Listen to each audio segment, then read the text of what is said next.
अच्छा, सबसे पहले तो आपके पास मेरी स्क्रीन शेयर हो रही होगी। बिल्कुल। तो हमने जो अपना काम करना है वो हम एक टूल के अंदर करेंगे, और उस टूल को हम कहते हैं विजुअल स्टूडियो कोड। तो आपने यहाँ पे लिखना है विजुअल स्टूडियो कोड। और भी आप मैक यूज कर रहे हैं कि विंडोज विंडोज यूज कर रहे हैं? मैं तो आप विंडो विंडो यूज़ कर रहा हूँ जी, बिल्कुल। तो आपने यहाँ से विंडो पे क्लिक करना है और इसको डाउनलोड करना है और फिर इंस्टॉल कर लेना है। ठीक है, टूल का आपको ठीक है। पता होगा किस तरह से उसका वो सिंपल तरीका है इंस्टॉल करने का। ठीक जी, बिल्कुल मैं कर लूँगा इंस्टॉल। तो उसके बाद आप अपनी जो left most left bottom side पे होता है ना आपका सर्च बार, तो वहाँ पे आप सर्च करोगे विजुअल स्टूडियो कोड, तो ये इस तरह से ओपन हो जाएगा। ठीक।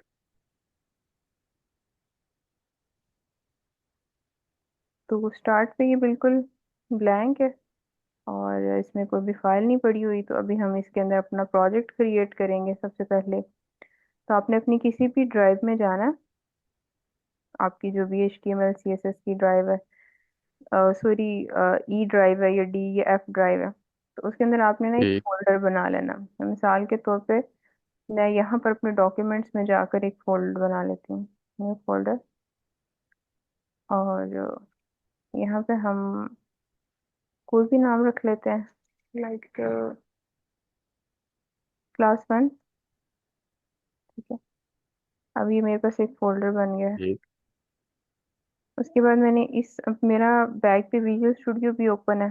ठीक है, या नहीं भी ओपन तो आपने विजुअल स्टूडियो की तरफ इस फोल्डर को यूं ड्रैग कर देना है। ठीक। तो ये हमारे पास यहाँ पर फोल्डर आ गया। अभी यहाँ पे ये भी मैसेज आता होता है कि आप इस फाइल पे इस टूल पे भी ट्रस्ट करते हैं या नहीं। तो यस आई ट्रस्ट, सिंपल इस पे बस क्लिक कर देना। यहाँ पर सबसे पहले हमने हमारी जो लैंग्वेज होती है HTML जिसके अंदर हमने लिखना है, उसकी हम फाइल बनाते हैं। उसका हम नाम कोई भी रख सकते हैं, बट स्टैंडर्ड नाम है, आप उसका नाम रख लो index.html। सही हो गया। ओके। अब ये किसी भी वेबसाइट का ना मेन स्ट्रक्चर होता है, और इसको अकेले को ठीक। लिखेंगे ना तो वेबसाइट बिल्कुल भी वो आई कैची नहीं होगी। तो इसको स्टाइल करने के लिए हम कुछ प्रॉपर्टीज लगाते हैं, लाइक मुख्तलिफ रंग देने के लिए, हाइट्स देने के लिए, एलिमेंट्स को अरेंज करने के लिए। तो जैसे आपने डिफरेंट वेबसाइट्स भी देखी होंगी, तो जैसे मेरे पास ये एक वेबसाइट है, तो ये आप देख रहे हो कि ये ऊपर उन्होंने अलाइन किया हुआ एक नेविगेशन बार बना हुआ है, फिर ये बैक पे इमेज लगी हुई है, और ये बटन्स हैं बिल्कुल। कलरफुल हैं। ठीक है, उसके बाद ये जैसे बॉक्सेस हैं, अलाइन है, और ये हल्का सा टच करने पे जूम इन जूम आउट हो रहे हैं अप नीचे। तो हाँ ये जी। जितनी भी डेकोरेशन स्टाइलिंग है ये हमारी CSS के साथ होती है। तो इसको करने के ठीक। लिए अच्छा, आप चाहे ज्यादा अंदर ठीक है ना भी करें तो इट्स ओके। आप बस सुनते जाएं, जहां पर भी आपको प्रॉब्लम हो तो आप मुझसे डिस्कस कर लें। ओ, ओके। अच्छा, सबसे पहले एक फाइल होगी, इसके बाद दूसरी हमने स्टाइलिंग के लिए करनी है, तो उसका भी कोई भी नाम रख लो, लेकिन वो भी स्टैंडर्ड है, स्टाइल रख लो, style.css, ये उसकी एक्सटेंशन CSS है। ठीक है, तो अब यहाँ पर हम स्टार्ट करते हैं। सबसे पहले आपने शिफ्ट, ये एक्सक्लेमेटरी मार्क होता है, सॉरी, इसको इसको करना है HTML के अंदर जाकर, ये चीज। तो जो सबसे पहले आपके पास सजेशन आ रही है, आपने इसके ऊपर क्लिक करना है। तो ये हमारे पास एक बेसिक स्ट्रक्चर आ गया है जो एक कह लो बॉयलर प्लेट होती है। तो अब इसको भी मैं आपको समझा देती हूँ इसका क्या मतलब होता है। अच्छा जी, सबसे पहले तो यहाँ पर जो टाइटल है ना, इसको ओपन इस तरह से हम करते हैं। अभी ये ब्लैंक है, तो इस पर मैंने राइट क्लिक किया, मैंने किया कॉपी पाथ, और इसको ओपन करने के लिए ये जो पाथ मैंने कॉपी किया इसको मैं यहाँ पे पेस्ट कर दूंगी। सही है, तो अब ये मेरे पास बिल्कुल एक ब्लैंक पेज, अभी इसमें क्योंकि कुछ है नहीं है, तो मिसाल के तौर पर मैं इसकी, ये बॉडी टैग होता है, इसके अंदर हमारी असल सारी बॉडी लिखी जाती है। मैं यहाँ पर एक H1 का टैग लेती हूँ और उसके ऊपर मैं लिख देती हूँ हेलो वर्ल्ड, और मैं जाके इसको रिफ्रेश करती हूँ तो ये मेरे पास हेडिंग लिखी आ गई है वेब पेज के अंदर। अच्छा जी। उसके बाद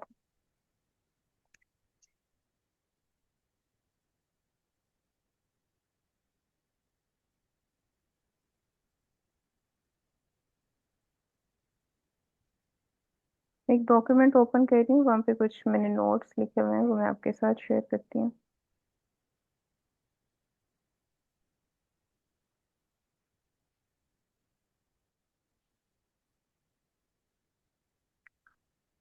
अच्छा, सबसे पहले हम यहाँ से स्टार्ट करते हैं, डॉक टाइप HTML। इसका मतलब है कि जो हमारा ये डॉक्यूमेंट है, ये जो हम बना रहे हैं यहाँ ब्राउजर के अंदर, उसकी टाइप कौन सी है? HTML की, ठीक है। उसके बाद है HTML लैंग इंग्लिश, और ये कौन सी लैंग्वेज को बाय डिफॉल्ट फॉलो कर रहा है? इंग्लिश को। फिर हम इसके अंदर एक लेते हैं हेड टैग। हेड टैग के अंदर हम मेन मेन उस वेबसाइट की इंफॉर्मेशन देते हैं जो मोस्ट इम्पोर्टेंट हर हाल में रिक्वायर्ड होती है। तो सबसे पहले हमारे पास से चार सेट UTF-8। इसका क्या मतलब होता है कि ये टैग इंश्योर करता है कि ये जो है, ये एक UTF-8 एक करेक्टर इनकोडिंग टेक्निक है, ठीक है। और इसका मतलब होता है कि ये कोई भी हमारे HTML के अंदर कोई स्पेशल करेक्टर्स या सिंबल्स या कोई भी चीजें आ जाएंगी ना, तो ये उसको ब्राउजर के अंदर करेक्टली डिस्प्ले करेगा जैसे वो है, ठीक है। तो ये नहीं है कि उसको जो है ना उस इंफॉर्मेशन को किसी और एंगल में डिस्प्ले कर दे। तो ये जितने भी हमारे पास करेक्टर्स, स्टैंडर्ड करेक्टर्स जो वर्ल्ड वाइड चल रहे हैं, उनको ये प्रॉपर से रिप्रेजेंट करती है। उसके बाद है मेटा टैग सेकंड वाला। इसके अंदर है नेम व्यू पोर्ट। ये जस्ट हम एक अंदर डिफाइन कर देते हैं, इसका कुछ खास नहीं होता। But tag controls layout on mobile browser bye setting the width of the view port, like इसका मतलब ये होता है कि जैसे ये वेबसाइट है, तो यहाँ पे मैंने राइट क्लिक किया और यहाँ पे सबसे एंड पे हमारे पास इंस्पेक्शन की ऑप्शन होती है। इंस्पेक्शन से हमें जो है वो ये पता चलता है कि मिसाल के तौर पर मैं ये एक जो भी इस वेबसाइट के अंदर चीज़ें यूज़ हो रही हैं ना, उनको मैं यहाँ पर जाके ढूंढ सकती हूँ। ये P टैग लगा हुआ है इसके अंदर, ये स्टार्ट है। और अब यहाँ पर मोबाइल व्यू होता है। अब मोबाइल व्यू का मतलब होता है कि मोबाइल के अंदर ये प्रॉपर किस तरह से रिस्पॉन्सिव, रिस्पॉन्सिव का मतलब होता है कि प्रॉपर एलिमेंट्स जो हैं इधर उधर बिखर ना जाए, ठीक है, कंटेंट उसका व्यू फट ना जाए, बल्कि प्रॉपर इस तरह से जो है हमारे पास पूरा प्रॉपर व्यू आए। तो क्योंकि ज़्यादातर यूजर्स जो हैं वो ऑलमोस्ट काफ़ी मेजोरिटी लोग जो हैं वो ज़्यादा डेस्कटॉप नहीं तो वो अपने फ़ोन पे ही चीज़ों को सर्च कर लेते हैं। तो इस वजह से हमारे लिए ये भी ज़रूरी होता है कि हम अपनी वेबसाइट्स को मोबाइल रिस्पॉन्सिव बनाएं। तो इस वजह से ये जो टैग है व्यू पोर्ट का, ये इसके अंदर ये प्रॉपर्टी एट्रीब्यूट जो है हेल्प करता है। फिर कंटेंट विथ डिवाइस विथ, और विथ जो है वो डिवाइस की विथ के अकॉर्डिंग ही हो, जितना कंटेंट उस डिवाइस के अंदर अंदर ही रहे। इनिशियल स्केल, एक स्केल 1.0 हम सेट कर देते हैं कि उसका जो है जो है जो चीज़ें हम उसमें ऐड करें वो ये ना हो कि वो खुद ही जूम इन जूम आउट हो रही हो, बल्कि वो फिक्स स्टैटिक शो हो। उसके बाद ये टाइटल जो है डॉक्यूमेंट, इसके अंदर बाय डिफॉल्ट लिखा आता है। तो आप ये देख रहे हो ऊपर टॉप पे डॉक्यूमेंट लिखा हुआ है। तो मैं यहाँ पर इसको, मैंने अपनी मर्जी से टाइटल लिख देना जो भी मेरी वेबसाइट का नेम होगा।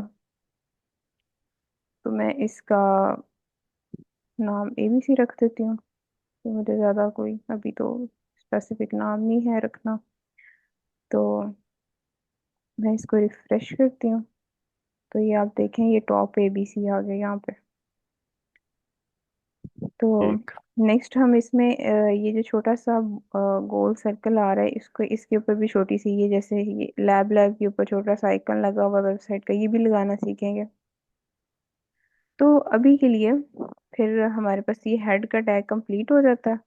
बॉडी के अंदर जो है हम अपनी वो सारी चीज़ें लिखते हैं जो कि हमने अपने HTML के अंदर डिफाइन करनी होती हैं। और HTML जो यहाँ से स्टार्ट हमने किया था उसको हमने यहाँ पर एंड कर दिया। एंड कर दिया। अब बेसिकली टैग्स क्या चीज़ है, जैसे पहला टैग जो है वो HTML हेड बॉडी का यूज हो गया, वो तो उससे तो हम अपना वेब पेज का वो मेन स्ट्रक्चर में आते हैं। लेकिन वो टैग्स कुछ हैं जिनसे हमारी वेबसाइट बनती है। जैसे हेडिंग्स आपने लिखनी है ना, तो वो आपने एच एच के टैग में लिखनी है, और ये हेडिंग्स जो हैं अपने साइज के एतबार से ये होती हैं 6 हेडिंग्स होती हैं। ठीक है, ये H1 है, तो H2, H3, ठीक है,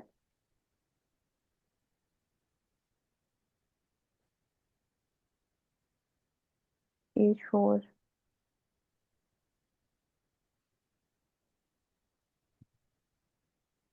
मैम अभी एडिंग्स किस तरह बना रही हैं? ये मैं इस तरह से बना रही हूँ कि मैं टाइप कर रही हूँ कीबोर्ड से H6।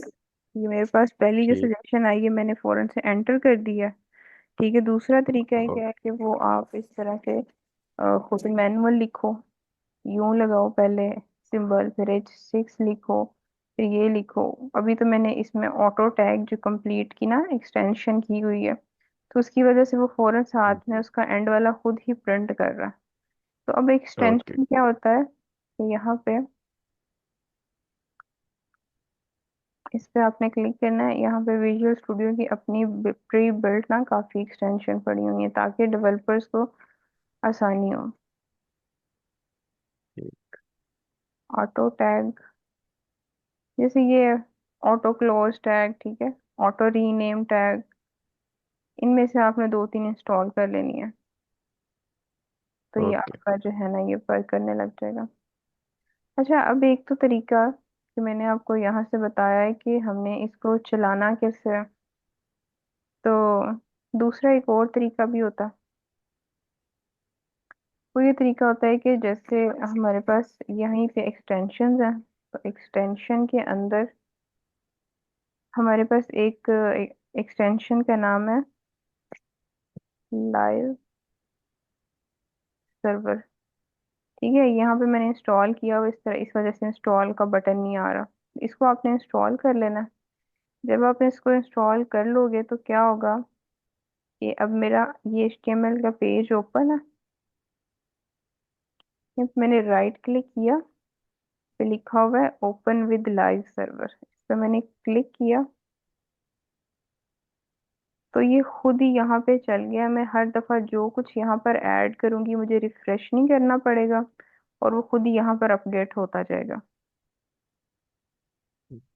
और एक चीज आपने लाजमी करनी है कि सबसे पहले आपने ऊपर यहाँ पर आपकी जो ऑप्शन होगी जहाँ पर ये सारी ऑप्शंस आती हैं, यहाँ पे आपका यहाँ पे ये टिक मार्क नहीं होगा। आपने इसके ऊपर क्लिक करना है 1 टाइम, तो इसके ऊपर ये देख रहे हैं ऑटो सेव के ऊपर टिक मार्क हुआ हुआ है, कि हर दफा जी मैं बिल्कुल। जो यहाँ पर लिखूं वो सेव होता जाए, मुझे कंट्रोल S ना करना पड़े। ओके। तो अभी हमने हेडिंग्स का टैग देखा। एक हमारे पास टैग होता है P का, जिसमें हम पैराग्राफ लिख सकते हैं। तो बजाय मैं यहाँ पर एक एक वर्ड लिखूं, तो जब तक हमें एक्चुअल वेबसाइट्स में से कंटेंट नहीं मिल जाता, हम यहाँ पर डमी कंटेंट लिखते हैं। और डमी कंटेंट हमने लेना है एक वेबसाइट से, उसका नाम है लॉरम इप्सम। वो खोला,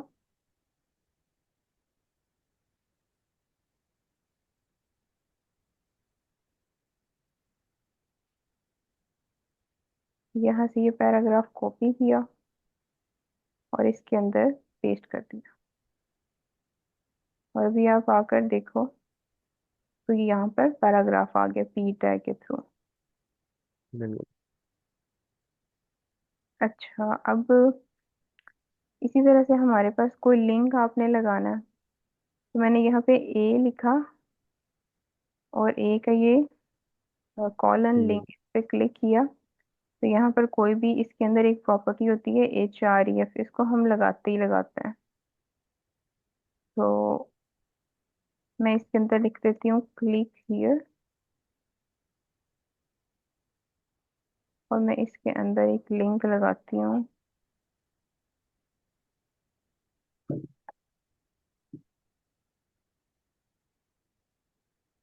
href के अंदर मैंने एक यूट्यूब वीडियो का लिंक लगा दिया। अब आप देखें ये क्लिक हियर आ गया। मैंने इस पे क्लिक किया तो ये मुझे कहाँ ले गया, उस वीडियो के ऊपर। यूट्यूब पे। ये इस तरह से आपने किसी लिंक पे जाना हो तो आप इसको लगा सकते हैं।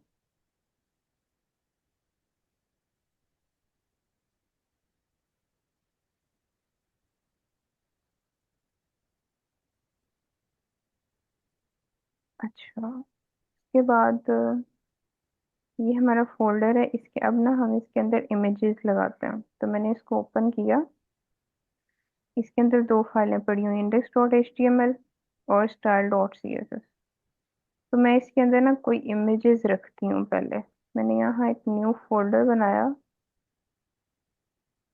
इमेजेस के नेम से, और इसके अंदर मैं कोई इमेज रख देती हूँ।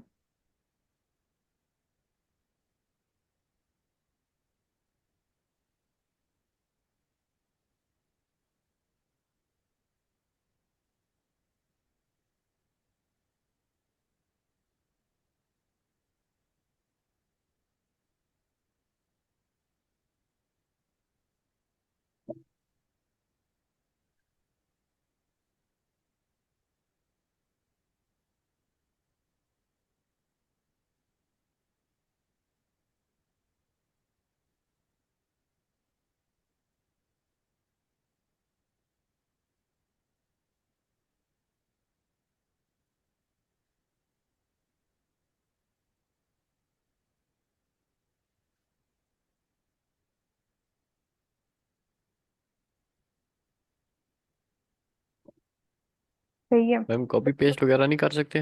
जी जी बिल्कुल, कॉपी किया और अंदर पेस्ट कर दिया उस इमेजेस के अंदर। तो इमेज के लिए हमारे पास टैग होता है। यहाँ पे मैंने IMG लिखा ही है, तो साथ में ये कॉलन एस की सजेशन आ रही है। इसको जो है क्लिक किया ठीक वो है। पूरा आ गया। तो CR सेट, अभी इस एट्रीब्यूट की जरूरत नहीं होती हमें मोस्टली, तो मैं यहाँ पर इसको नहीं लिख रही। आल्ट का मतलब है यहाँ पे सम पिक्चर हियर, कि जब अभी कभी कंटेंट ब्राउजर में कोई पिक्चर ना ना शो हो तो उसकी जगह ये टेक्स्ट शो कर दे, ये वाला। और SRC ठीक। के अंदर मैं अब इसको पाथ देती हूँ। SRC के अंदर की मेरी इमेज जहाँ पड़ी हुई है, तो पाथ देने के लिए मैंने डॉट स्लैश लिखा। ये मेरे पास सजेशन दे रहा है इमेजेस का फोल्डर। बस मैंने स्लैश लिखा और ये मुझे यहाँ पे 11labs.png वही इमेज की सजेशन दे रहा है, उसको मैंने यहाँ पिक कर लिया। ये देख रहे हैं आप, यहाँ पर वो इमेज शो हो रही है जो हाँ हमने जी। लगाई।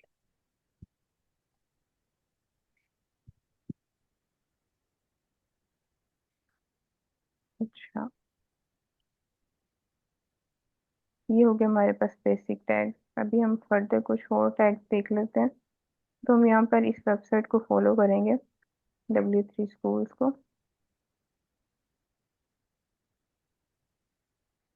HTML,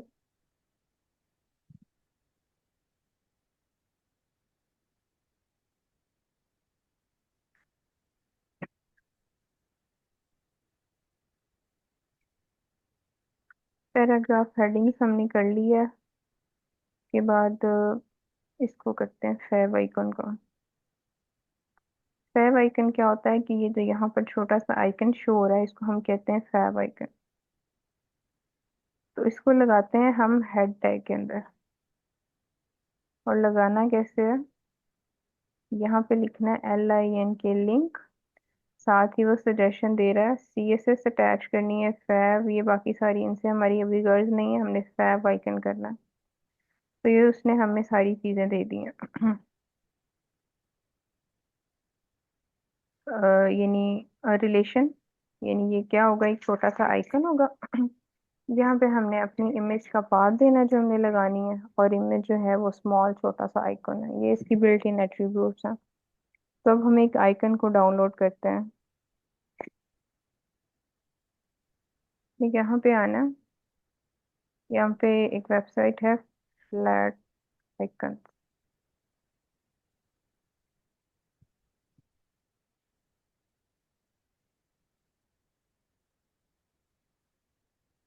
बस मिसाल के तौर पे मैं इसी को डाउनलोड कर लेती हूँ।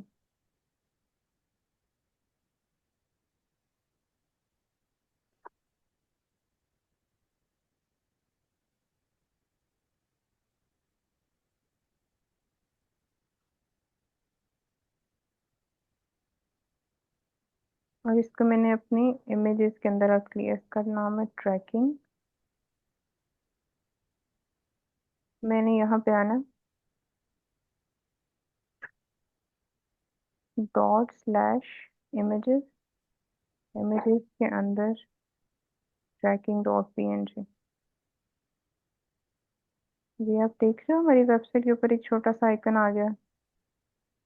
ये आ गया। इस तरह से आप कोई भी फैब आइकन लगा सकते हो।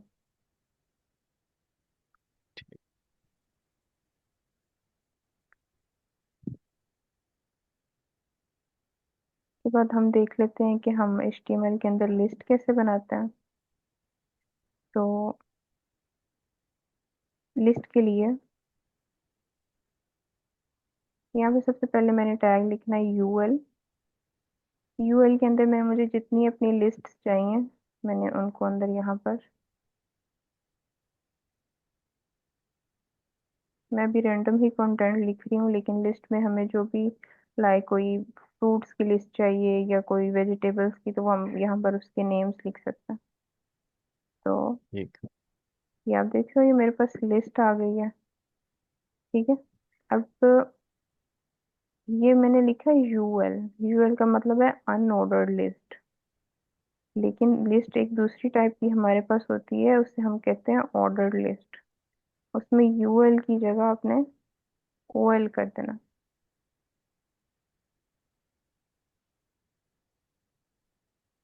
ठीक है। तो ऑर्डर्ड का मतलब है कि वो साथ में ना आपको नंबरिंग दे देता 1 2 3। ठीक। तो अभी हम इसको डिटेल से भी देख लेते हैं कि ये इसमें अनऑर्डर्ड दी हुई है, नीचे ऑर्डर्ड है। फिर ये एक एक्स्ट्रा भी एक लिस्ट की टाइप होती है, ये मोस्टली यूज नहीं होती। इसका क्या मतलब होता है कि इसमें सबसे पहले एक टैग होता है डीएल का, जो कि हमें बताता है डिस्क्रिप्शन लिस्ट। डीडी का मतलब होता है डिफाइन द टर्म, जो मेन एक छोटी सा बुलेट का नेम होता है। और डीडी उसकी डिटेल होती है। तो मैं इसी को कॉपी करती हूँ,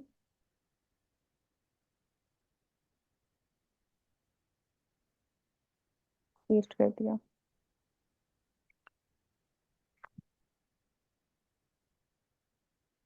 तो ये आप देख रहे हो डी एल इफेक्ट नहीं करता, बट उसके बाद आता है डी टी, जिसने कॉफी दे दी और कॉफी की आगे डिटेल डी डी टैग ने दे दिया। सही हो गया। ठीक। बेसिकली ये मेनली ये चीज यूज हो रही है यहाँ पर।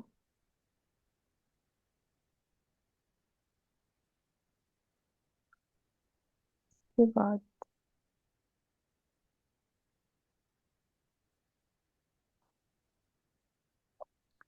ठीक है, उसके बाद हम करेंगे टेबल्स को। तो टेबल क्या होता है कि जैसे ये एक टेबल बना हुआ है, यहाँ पे एक तरफ कंपनी है, एक तरफ कॉन्टेक्ट है, एक तरफ कंट्री है। तो टेबल कैसे बनाते हैं?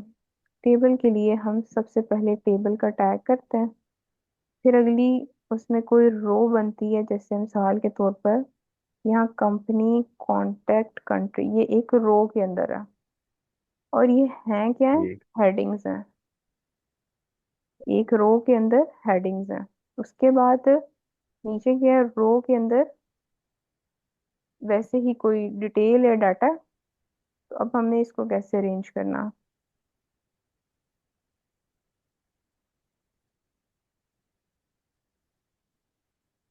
सबसे पहले टैग आएगा टेबल का, टेबल लिखा, टेबल की सजेशन आ रही है, उस पर क्लिक किया, टेबल का टैग कंप्लीट हो गया।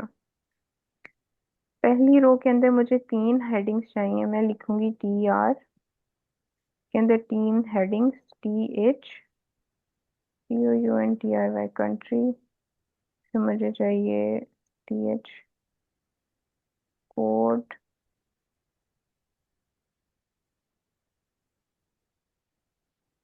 लोकेशन। मुझे चाहिए 3 हेडिंग्स। ये आप देख रहे हो 3 हेडिंग्स बन गई हैं। हाँ जी। फिर मुझे रो के अंदर चाहिए कुछ डाटा। तो मैं लूंगी TR, रो होगी, के अंदर होगा डाटा TD, कुछ भी मैं लिख देती हूँ।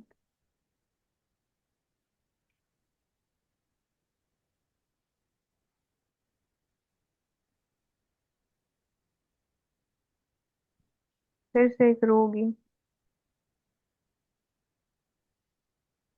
के अंदर भी कुछ डाटा होगा।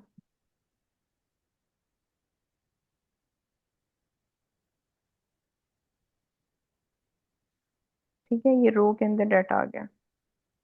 ठीक अब हो गया। इसके ऊपर, ये बिल्कुल इस तरह सही है, ओपन सा ही है, इसके ऊपर बॉर्डर नहीं है। तो हम इसको ट्राई करते हैं। इन्होंने ना इसको स्टाइल किया हुआ है, बट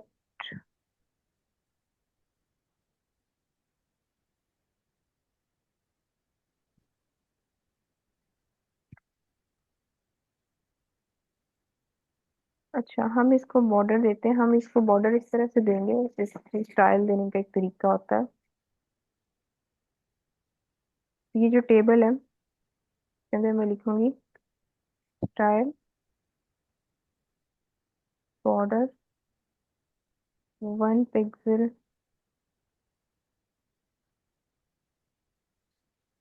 सॉलिड ब्लैक।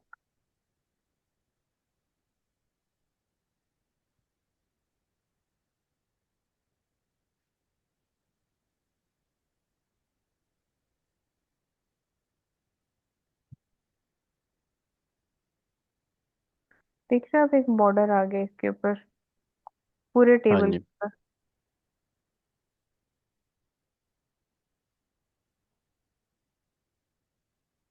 स्टाइल जो है ना, इसको हम डेप्थ के अंदर ना नेक्स्ट लेक्चर में करेंगे। तो मतलब प्रॉपर इसके अंदर यहाँ पे रोज के दरमियान में भी किस तरह से लगाते हैं, क्योंकि इसके ऊपर अप्लाई हुई हुई है CSS। तो वो मैं अभी ठीक है। आपको CSS जो है ना, वो नेक्स्ट लेक्चर में स्टार्ट कराऊंगी।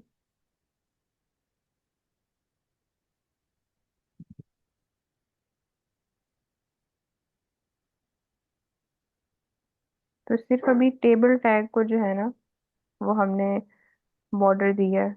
बट अगर हम ये इतनी सी चीज कॉपी करके इसके TR के अंदर भी और TH के अंदर भी पेस्ट कर देते हैं,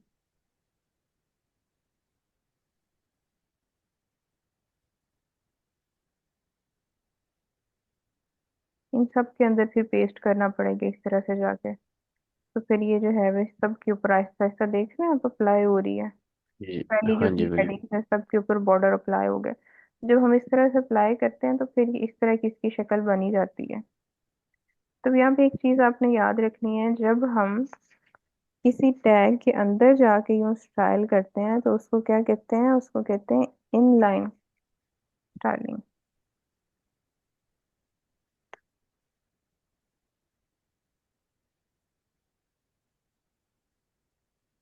मैं यहाँ पे कमेंट कर रही हूँ।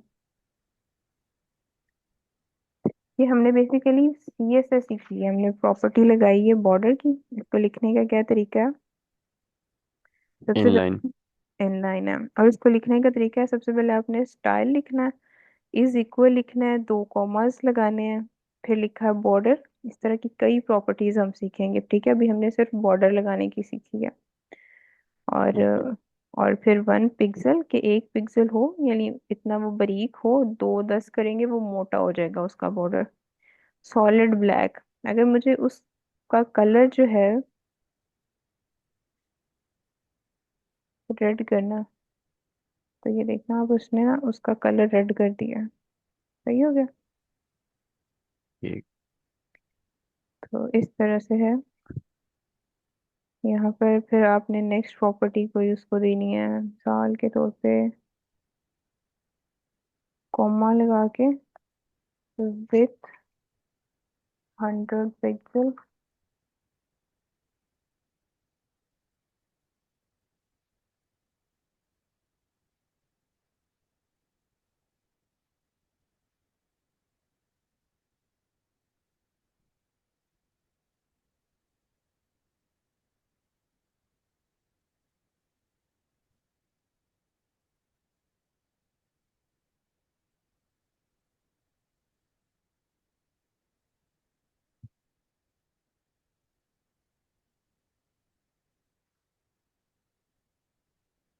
सही है, विथ उसको देने का क्या तरीका है, के साथ में अगली प्रॉपर्टी आपने लगानी है ना, तो आपने लगाना है इसको हम क्या कहते हैं, सेमी कॉलन। जी। और प्रॉपर्टी दी विथ, और उसकी आगे वैल्यू दे दी 300 पिक्सल, तो वो थोड़ा सा विथ में ज्यादा हो गया। इस तरह से हम प्रॉपर्टीज देते हैं। ये होती है हमारे पास इनलाइन स्टाइलिंग, लगाई हमने सी एस एस है। अब हमारे पास जो सी एस एस होती है, उसकी तीन तरह की टाइप्स होती हैं। एक होता है इनलाइन सी एस एस, एक होता है इंटरनल सी एस एस, और एक होता है एक्सटर्नल सी एस एस। तो अभी हमने इनलाइन को ट्राई किया, और अगर यही काम मैंने करना हो इंटरनल से, तो मैं कैसे करूंगी? अब मैं आपको वो तरीका बताती हूँ। इसको मैं कर रही हूँ कमेंट। कमेंट कमेंट करने का तरीका होता है कि आपके पास कंट्रोल और जो क्वेश्चन मार्क वाला बटन होता है ना, उसको प्रेस करो, ये कमेंट हो जाता है।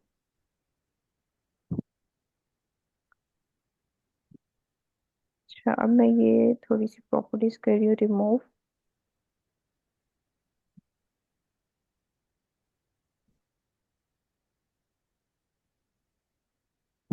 ठीक है, अभी आप देख रहे हो टेबल के ऊपर जो है वो जस्ट बॉर्डर आ रहा है। इसी काम को ठीक। करने का तरीका इनलाइन से हमने किया, अब हम करने लगे इंटरनल से। तो इंटरनल से करने का क्या तरीका होता है? यहाँ पे हेड टैग के अंदर आपने एक टैग लेना है, style.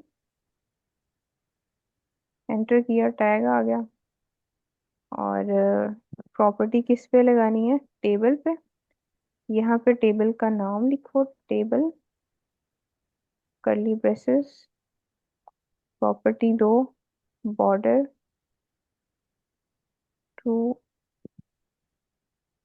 Pixel, solid green, with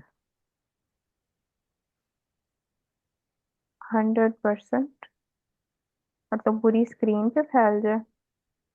और यहाँ से अब स्टाइल देने की जरूरत नहीं है, अब हम इनलाइन ही कर रहे हैं, अब हम कर रहे हैं इंटरनल। मैंने रिमूव किया, और ये चीज देखो आप, विथ उसने उसने 100% पूरी स्क्रीन की ले ली, और बॉर्डर ग्रीन आ गया। तो ये सी एस एस का ठीक है। कौन सा मेथड है? इनलाइन। नो,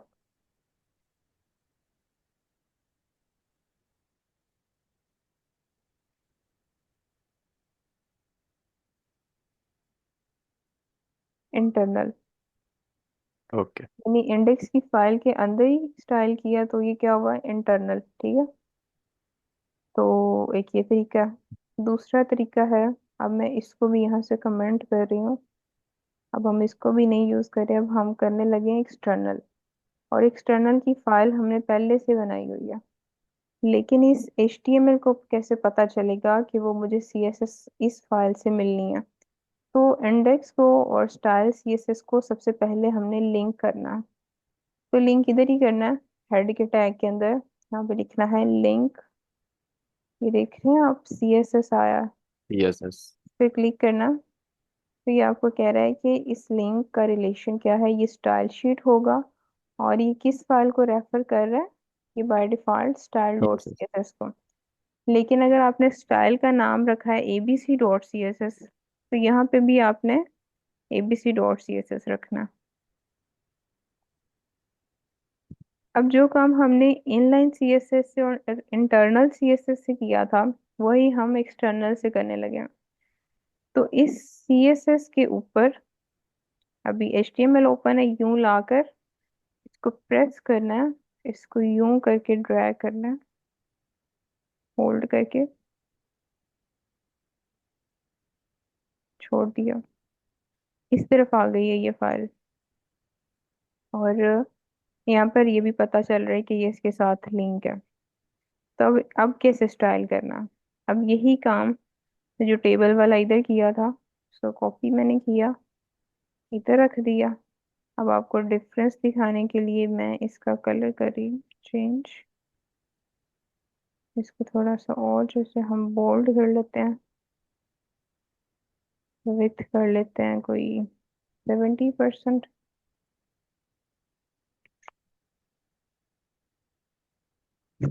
ये देख रहे हैं आप, अभी इसने 70% स्पेस ली है, मोटा सा बॉर्डर है ब्लू कलर में। तो ये हाँ जी। तीसरा तरीका है एक्सटर्नल सीएस अप्लाई करने का। ओके।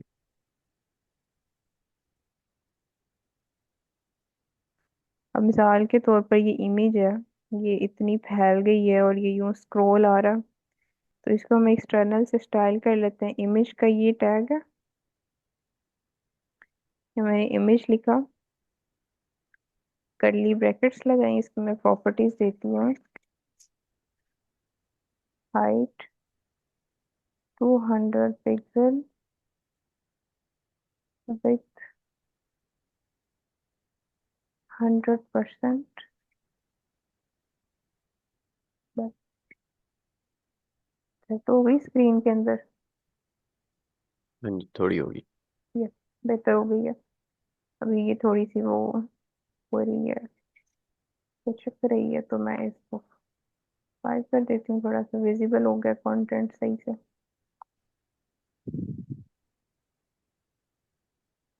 तो अभी हमने क्या क्या सीख लिया? Headings, paragraph, anchor tag, image. Image, next column. Lists, ये लिस्ट्स होती हैं, फिर टेबल।